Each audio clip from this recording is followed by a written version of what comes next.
ஹைதராபாத்தில் இருக்கக்கூடிய நடிகர் அல்லு அர்ஜுன் வீட்டில் நுழைந்து தாக்குதலில் ஈடுபட்டிருக்கிறார்கள் உஸ்மானியா பல்கலைக்கழக மாணவர் அமைப்பினர். அந்த காட்சிகளை பார்க்கிறோம். ஹைதராபாத்தில் இருக்கக்கூடிய நடிகர் அல்லு அர்ஜுன் வீட்டில் நுழைந்து தாக்குதலில் ஈடுபட்டிருக்கிறார்கள் மாணவர்கள். விவரங்களை வழங்குவதற்காக செய்தியாளர் புஷ்பராஜ் இணைகிறார். புஷ்பராஜ், விவரங்களை பகிர்ந்துக்கலாம். ஸ்ரீராம், புஷ்பா 2 திரைப்படம் திரைக்கு வந்த நாளன்று ஹைதராபாத்தில் உள்ள சர்ஜியா அந்த படத்தின் கதாநாயகன் அல்லு அர்ஜுன் சென்றிருந்தார். அப்போது கூட்ட ரேவதி நிலையில் அவருடைய 7 வயது மகன் படுகாயமடைந்து மருத்துவமனையில் சிகிச்சை பெறுகிறார். தற்போது அவர் மூளை செயலிலிருந்து சிகிச்சையில் இருக்கும் தீவிர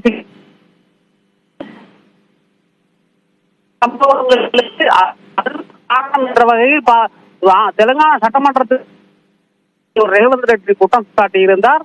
அவருக்கு பதிலளிக்கும் வகையில் பேசிய பேசிய அல்லு நற்பெயர் ஆகியவற்றை களங்கப்படுத்தும் முயற்சி நடைபெறுகின்ற குற்றம் சாட்டியிருந்தார்.